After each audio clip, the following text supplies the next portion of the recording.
नमस्कार विद्यार्थी मित्रांनो, पुन्हा एकदा सर्वांचे स्वागत आहे मराठी सक्सेस की फॉर या यूट्यूब चॅनलवर। तर मित्रांनो, आजच्या व्हिडिओमध्ये आपण चालू घडामोडी 2024 अंतर्गत 4 मार्च 2024 या दिवसाचे काही चालू घडामोडीचे महत्त्वाचे प्रश्न हे सोडून घेणार आहोत। तर मित्रांनो, हे प्रश्न आपल्याला सर्व स्पर्धा परीक्षांसाठी फार महत्त्वाचे असे ठरणार आहेत। व्हिडिओ पूर्ण बघा जेणेकरून आपल्याला व्हिडिओमध्ये फायदा होईल। तर मित्रांनो, चला वेळ वाया न घालवता व्हिडिओला सुरुवात करूया। तर मित्रांनो, या ठिकाणी पहिला प्रश्न आहे, जगातील सर्वात मोठा एनाकोंडा कोठे सापडला आहे? तर मित्रांनो, खाली 4 पर्याय हे आपल्याला दिलेले आहेत। तर मित्रांनो, याचं जे योग्य उत्तर राहील ते आहे पर्याय 1 ॲमेझॉन रेन फॉरेस्ट। पुढचा प्रश्न आहे प्रश्न क्रमांक 2,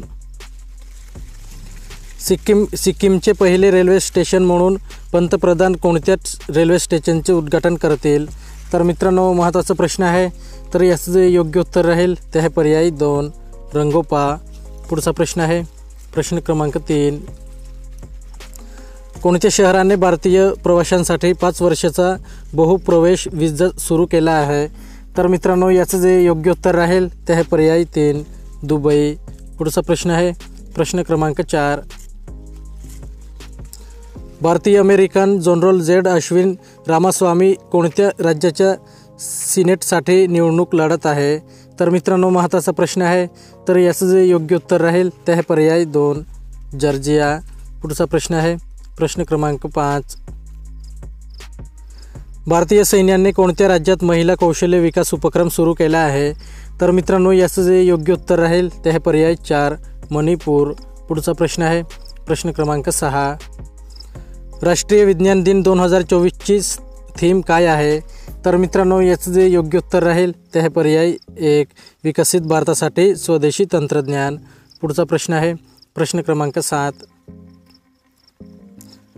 कोणत्या राज्याने अलीकडेच सर्वसमावेशक गोरोगोरी जात सर्वेक्षणाचा ठराव मंजूर केला आहे?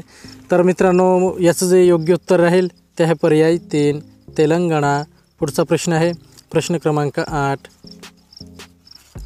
कोणत्या संस्थेने उच्च शिक्षण देण्यासाठी बंगळुरूच्या एका संस्थेसोबत सामंजस्य करार केला आहे? तर मित्रांनो, याचं जे योग्य उत्तर राहील ते आहे पर्याय 1 SSB। पुढचा प्रश्न आहे प्रश्न क्रमांक 9, गोवा सरकारने मिश्रित वित्त सुविधा स्थापन करण्यासाठी कोणासोबत सहकार्य केले आहे? तर मित्रांनो, महत्त्वाचा प्रश्न आहे। तर याचं जे योग्य उत्तर राहील ते आहे पर्याय 2 जागतिक बँक। पुढचा प्रश्न आहे प्रश्न क्रमांक 10, शिक्षण मंत्री धर्मेंद्र प्रधान आणि छत्तीसगडचे मुख्यमंत्री विष्णुदेव साई यांच्या हस्ते 211 PM श्री शाळांचे उद्घाटन कोठे झाले आहे? तर मित्रांनो, याचं जे योग्य उत्तर राहील ते आहे पर्याय 4 छत्तीसगड येथे। पुढचा प्रश्न आहे प्रश्न क्रमांक 11,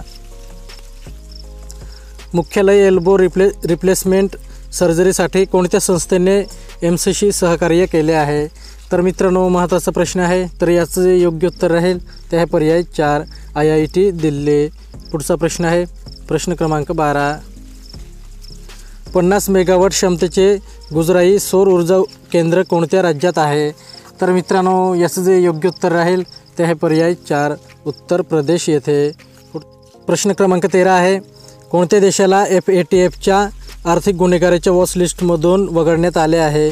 तर मित्रांनो, महत्त्वाचा प्रश्न आहे। तर याचं जे योग्य उत्तर राहील ते आहे पर्याय 4 संयुक्त अरब अमिराते। पुढचा प्रश्न आहे प्रश्न क्रमांक 14, कोणत्या देशाचे 2030 पर्यंत 1 ते 1.5 लाख टन हायड्रोजनचे उत्पादन करण्याचे उद्दिष्ट आहे? तर मित्रांनो, याचं जे योग्य उत्तर राहील ते आहे पर्याय 3 व्हिएतनाम। पुढचा प्रश्न आहे प्रश्न क्रमांक 15, कोणत्या आशियाई देशाने कामाच्या ठिकाणी हिंसाचार आणि छळ थांबवण्यासाठी ILO कन्व्हेन्शन 190ला मान्यता दिली आहे? तर मित्रांनो, महत्त्वाचा प्रश्न आहे। तर याचं जे योग्य उत्तर राहील ते आहे पर्याय 1 फिलिपिन्स। पुढचा प्रश्न आहे प्रश्न क्रमांक 16, राजस्थानमध्ये कोणत्या कंपनीने आपल्या पहिल्या सौर प्रकल्पाचे उद्घाटन केले आहे? तर मित्रांनो, याचं जे योग्य उत्तर राहील ते आहे पर्याय 1 NTPC रिन्युएबल एनर्जी लिमिटेड। पुढचा प्रश्न आहे प्रश्न क्रमांक 17, भारताची पहिली महिला पीच क्युरेटर म्हणून इतिहास कोणी रचला आहे? तर मित्रांनो, महत्त्वाचा प्रश्न आहे। तर याचं जे योग्य उत्तर राहील ते आहे पर्याय 4 जसिंथा कल्याण. पुढचा प्रश्न आहे प्रश्न क्रमांक 18. युक्रेन पुनर्रचना परिषदेचे आयोजन कोणत्या देशाने केले आहे? तर मित्रांनो याचं जे योग्य उत्तर राहील ते आहे पर्याय 3 जपान. पुढचा प्रश्न आहे प्रश्न क्रमांक 19. अनिल कुंबळेला मागे टाकून मायदेशात कसोटीत भारताचा सर्वाधिक विकेट घेणारा गोलंदाज कोण बनला आहे? तर मित्रांनो याचं जे योग्य उत्तर राहील ते आहे पर्याय 1 रविचंद्रन अश्विन. पुढचा प्रश्न आहे प्रश्न क्रमांक 20. पर्पल फेस्ट हा कार्यक्रम प्रामुख्याने कोणत्या गटावर केंद्रित आहे? तर मित्रांनो याचं जे योग्य उत्तर राहील ते आहे पर्याय 4 अपंग व्यक्ती. तर मित्रांनो आपला व्हिडिओ कंप्लीट झालेला आहे.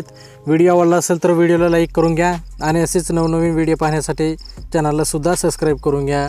तर मित्रांनो चला पुढच्या व्हिडिओला भेटूयात.